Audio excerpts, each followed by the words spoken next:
Olá, boa noite. Temporada de férias e o perigo das pipas com cerol. Trabalhadores aguardam anúncio do saque do FGTS. E governo anunciou novo bloqueio no orçamento da União. Hoje vamos falar sobre os últimos acontecimentos no bloco do Mercosul. Nos estúdios, analistas analisam quais os impactos dos últimos acordos para o Brasil. Isso e muito mais você confere agora no Jornal da UFO.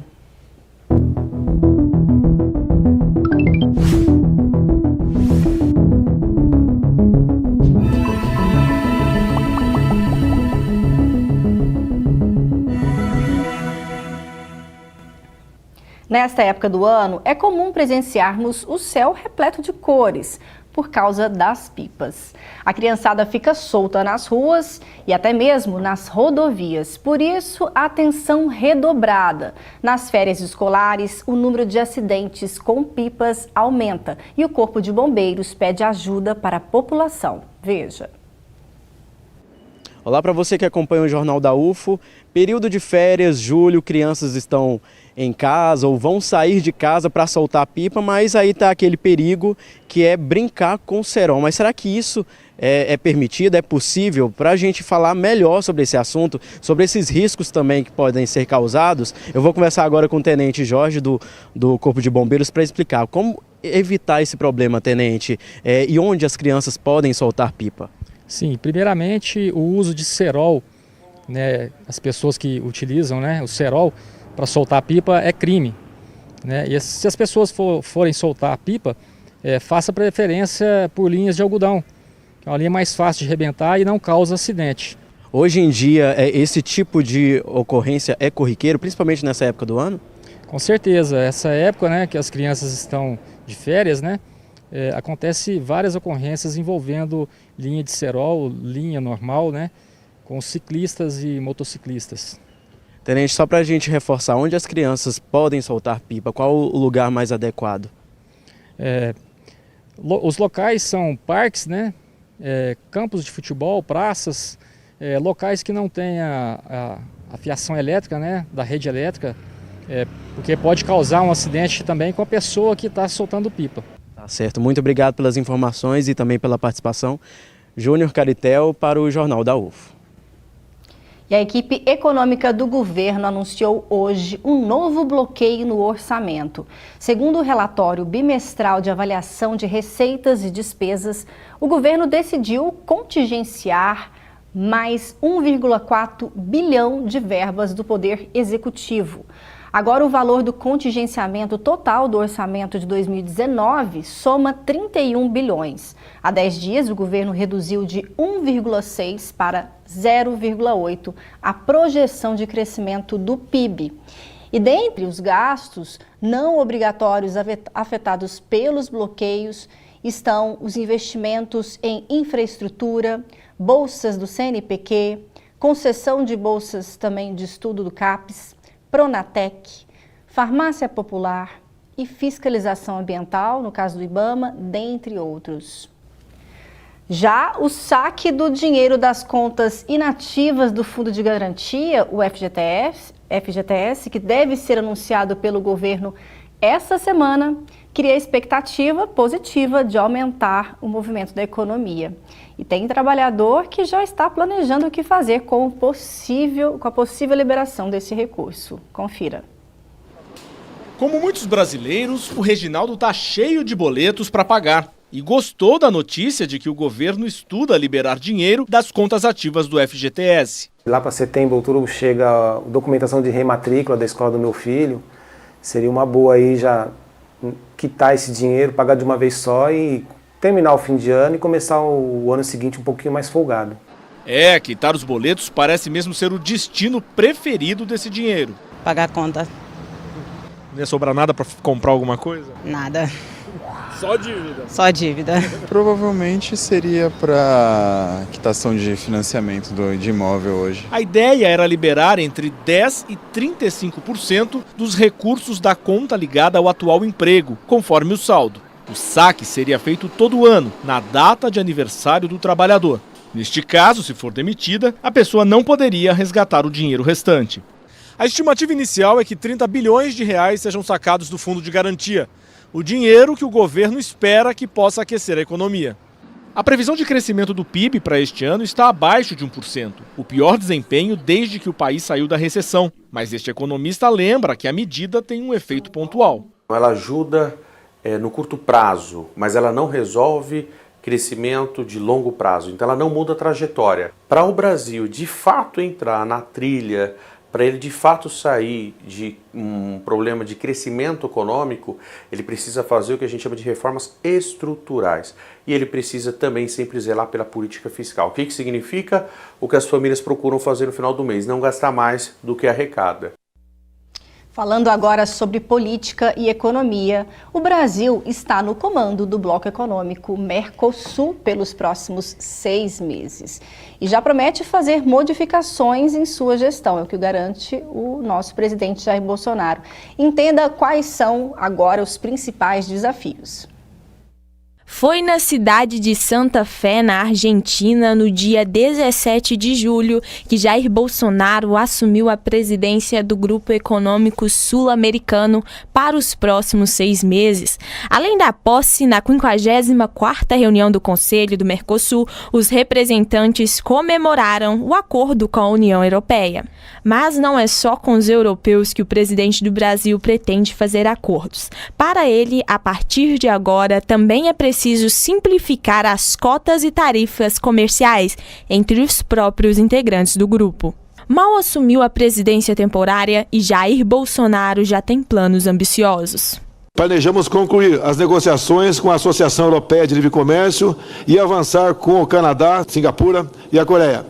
Um dos papéis de Bolsonaro a partir de agora é definir as pautas que serão prioridades para o Mercosul. O Mercosul é o destaque do JU de hoje.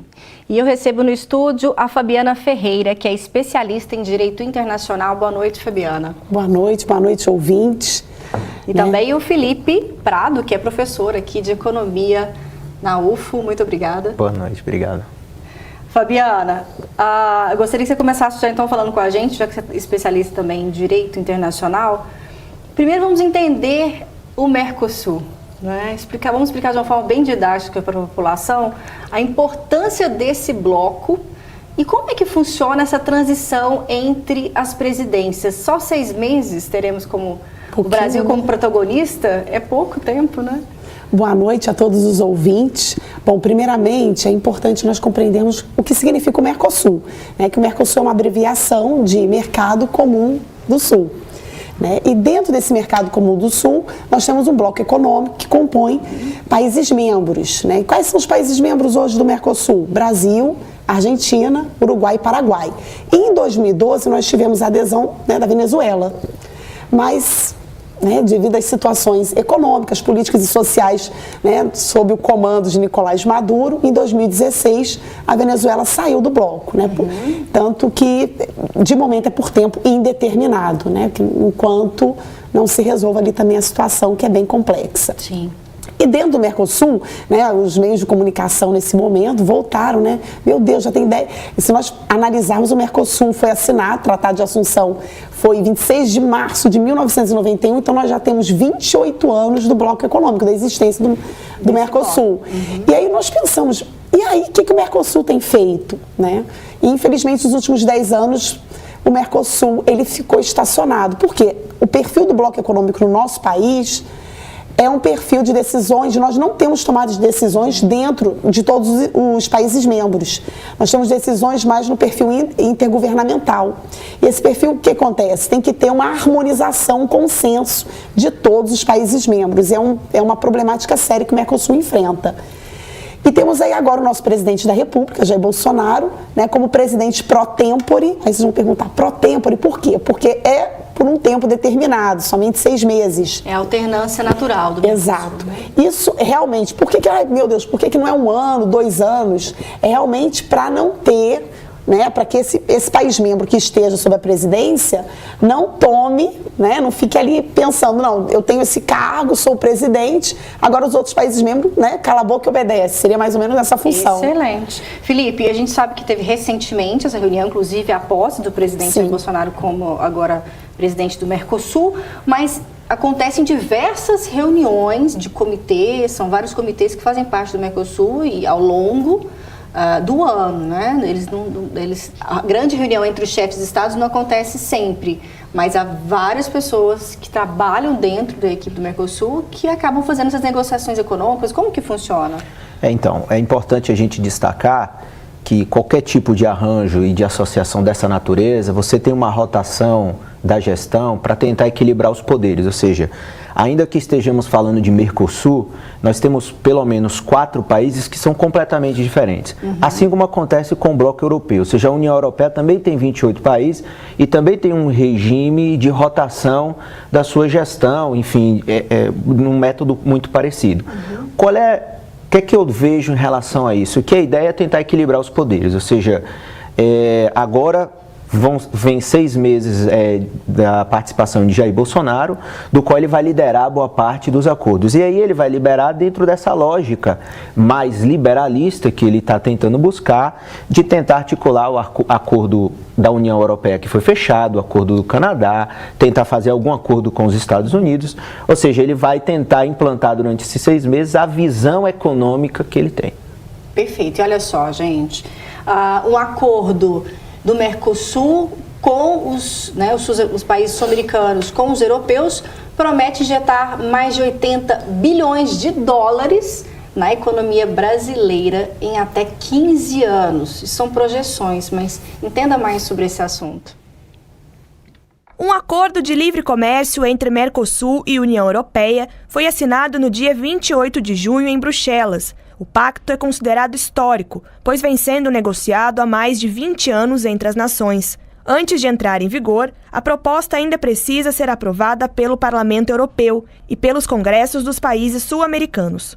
O acordo elimina tarifas para exportação de itens industriais e produtos agrícolas, como suco de laranja, frutas e café solúvel. Além disso, vão ser ampliadas as cotas de exportação para carnes, açúcar e etanol, por exemplo. Segundo o Ministério da Economia, o pacto representa um acréscimo de 87,5 bilhões a 125 bilhões de dólares no PIB brasileiro em 15 anos. A União Europeia é o segundo maior parceiro comercial do Brasil, atrás apenas da China. Em 2018, o país exportou 42 bilhões de dólares aos integrantes do bloco europeu.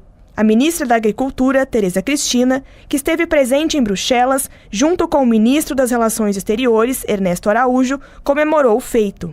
No Twitter, o presidente Jair Bolsonaro classificou o pacto como um dos mais importantes de todos os tempos. No momento da assinatura, ele estava no Japão para a reunião do G20 e também comentou sobre o acordo. E o que me passaram, isso que para o nosso lado, o Brasil, foi contemplado e estão muito felizes com esse desenlace depois de 20 anos. Com certeza, né, algo histórico. E aí eu te pergunto, professor Felipe, por que esse acordo comercial entre os blocos demorou 20 anos para acontecer? Então, fundamentalmente, o que existe é a dificuldade em você articular num acordo dessa natureza, que é complexo, envolve vários setores da economia, os vários interesses. Então, por exemplo, a União Europeia tem como um tema sensível a agricultura. E aqui o Mercosul talvez tenha como tema sensível a indústria. E isso trava as negociações. Então, lembrando conflitos ideológicos. Isso. E mais outra coisa importante, o acordo ele só foi assinado e não está operando ainda, porque ele precisa ser ratificado no legislativo de cada um dos países. Então, são 4 países do Mercosul e 28 da União Europeia que precisam validar o acordo. E veja, para a gente ficar só no caso da agricultura, ou seja, a agricultura, além de ser diferente dos 4 países do Mercosul, quando você vai para a União Europeia é completamente diferente. E cada país tem uma sensibilidade num determinado tema. Então, por exemplo, se a gente vai liberar os impostos de importação e exportação da carne, algum setor de carne, da indústria de carnes em algum país da União Europeia vai achar que está sendo prejudicado. Ou algum setor, ou um outro setor no Mercosul vai se sentir prejudicado. Por isso que são acordos complexos, que levam décadas para serem fechados, porque eles precisam ter um equilíbrio para que os dois lados ganhem. Por quê? Porque nessa situação sempre tem setores que ganham e sempre tem setores que perdem. E a ideia é que o somatório, tanto para o Mercosul como para a União Europeia, sejam positivos. Porque senão não tem sentido você fechar um acordo dessa natureza. Bom, e aí você falou de questão de conflito de interesses.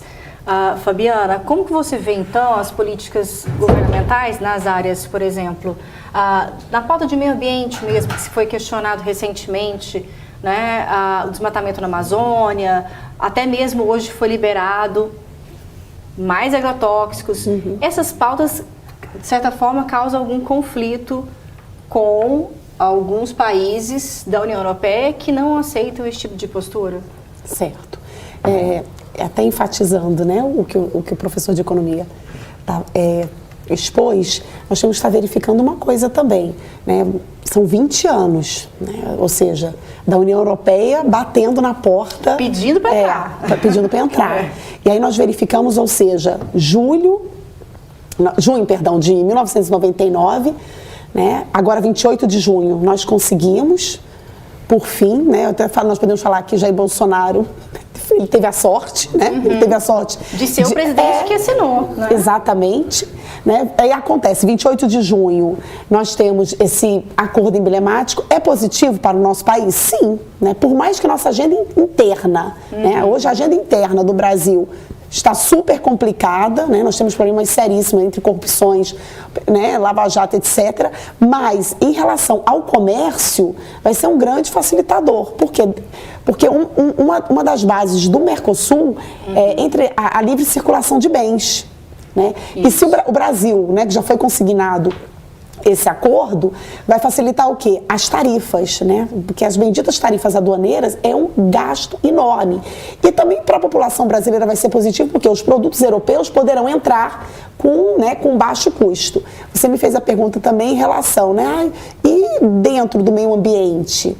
Tem muita coisa ainda para ser resolvida, né? O Mercosul, eu volto a essa análise. Qual que é a diferença que ele tem com a União Europeia? A União Europeia é um bloco econômico que o diálogo funciona entre os países membros, porque eles buscam uma tomada de decisão dentro da plataforma supranacional.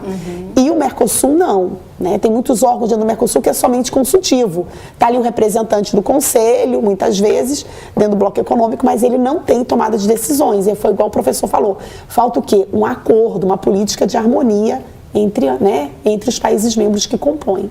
Perfeito. Mas é positivo? É muito positivo, sim, certeza. Dentro das relações comerciais. E é algo realmente histórico, né? Sim. Como disse o presidente no Twitter.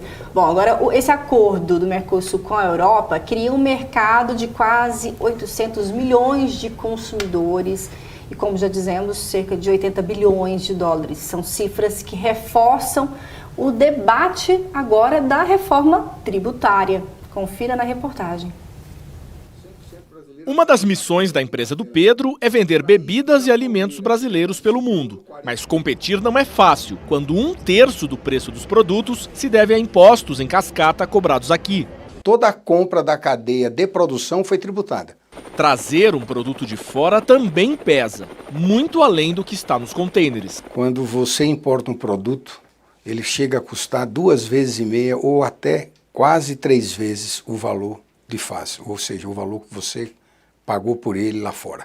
Então isso realmente é penoso para quem importa. Penoso e trabalhoso. No ano passado, a indústria gastou 37 bilhões de reais só para apurar os tributos. Com tantos problemas para resolver, reformar o sistema tributário no Brasil se tornou ainda mais desafiador depois do acordo assinado entre Mercosul e União Europeia, que vai mexer nos negócios de exportação e importação. Com o acordo, 92% dos produtos do Mercosul terão tarifa zero em 28 países europeus. Em contrapartida, o Brasil e seus parceiros de bloco vão eliminar tarifas em 91% dos bens da União Europeia. Por enquanto, as propostas de reforma tributária debatidas no Brasil focam na simplificação do sistema. A ideia é trocar os principais impostos, como ICMS e IPI, por um único tributo, Ainda não está claro se haverá redução da carga tributária, nem como ficariam as regras para o comércio exterior. A reforma tributária é fundamental para que essa integração com a União Europeia viabilize o produto nacional, porque aí nós passaremos a ter uma vantagem competitiva que os nossos concorrentes não terão. Gostaria de ouvir agora o professor Felipe para falar sobre essa questão, então, da reforma tributária. Imagino que ela é extremamente aguardada pelos empresários, investidores também internacionais. E como que isso afeta diretamente no Mercosul? Não, é claro que a reforma tributária é fundamental para transformar o produto brasileiro num produto mais barato e, consequentemente, mais competitivo.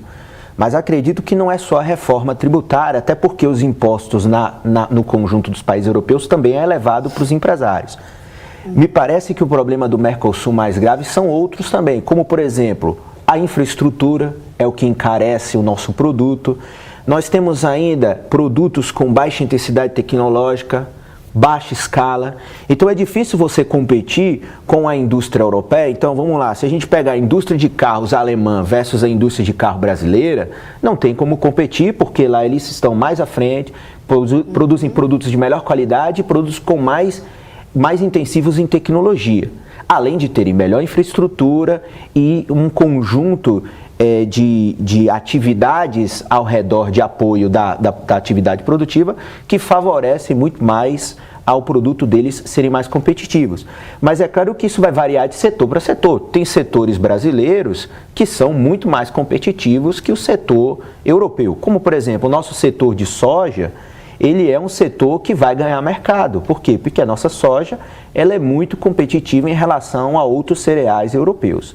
E aí você vai ter nesse conjunto produtos que ganham e produtos que perdem. Na área de commodities, o Brasil vai continuar tendo vantagem, né? O Brasil... Na área de inovação e tecnologia, aí entra esse grande gargalo. Provavelmente o Brasil, pelo acordo, junto com os outros países do Mercosul, nós vamos voltar a ser grandes vendedores de commodities e produtos agrícolas. Vamos voltar a ser a fazenda da Europa fornecendo esses produtos, até porque eles têm uma série de problemas na agricultura. Por exemplo, se a gente for imaginar que o problema climático em boa parte dos países dificulta a prática da agricultura, não é o nosso caso, do Brasil, que estamos numa região mais tropical, né? E existem ainda barreiras comerciais entre os países do bloco do Mercosul, Fabiana? Quais seriam as principais barreiras, então, entre esses poucos aqui do Mercosul? E como até o professor Felipe mencionou, né, nós voltamos àquela questão da negociação, de negociar.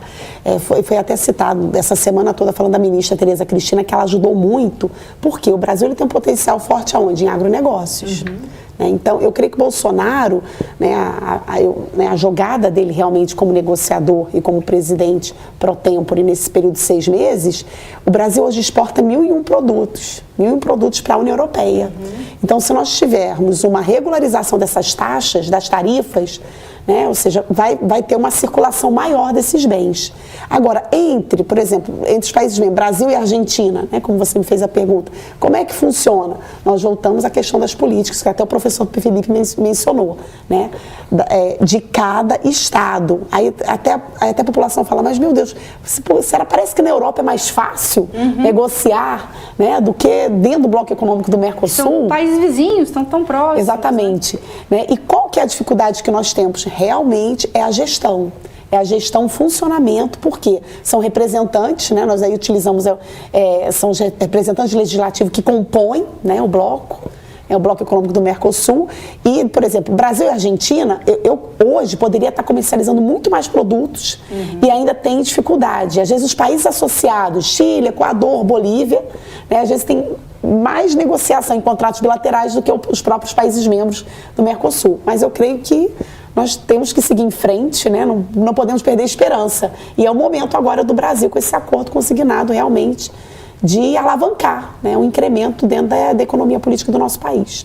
Então as perspectivas são positivas na avaliação geral. Sim, é um grande marco, meu Deus, depois de 20 anos. A longo prazo, me parece que é uma tendência global os acordos comerciais, Ou seja, não dá para a gente achar que um país hoje consegue viver isolado do mundo. Esses acordos precisam ser forjados, até porque outros países vão entrar na competição. Então, se a gente pensar que os japoneses também estão tentando finalizar um acordo com a União Europeia, então você abre um mercado competitivo de vantagens para vários países. E aí é preciso, porque nós precisamos estar dentro do jogo da economia mundial, que senão vamos realmente ficar atrasados, como já estamos em vários outros acordos comerciais, mas sempre lembrando, o Brasil precisa tomar conta também dos seus problemas, porque um acordo desse pode, por exemplo, no caso com a União Europeia, devastar a indústria brasileira, ou seja, o desemprego, que a princípio já está alto, pode se elevar. Por quê? Porque vai ser muito mais barato e muito mais competitivo trazer um produto industrializado da Europa do que para produzir ele aqui com baixa tecnologia, com impostos mais altos, com uma infraestrutura precária e assim por diante. É importante a gente ficar atento a todas essas questões. Isso, né? É fundamental. Vantagens e desvantagens desses acordos. Justamente. Agora veja como fica o tempo em Uberlândia e região nesta terça-feira.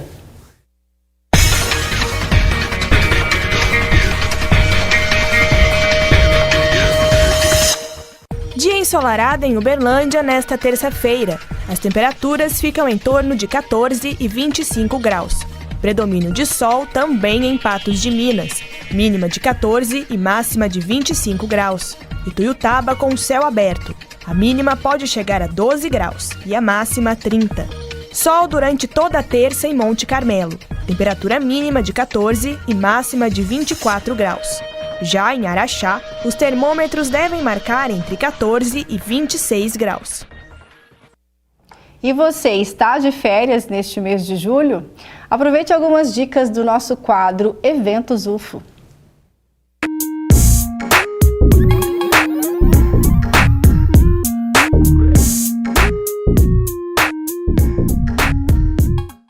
Olá pessoal, essa semana tem mais dicas de eventos para você curtir nas férias.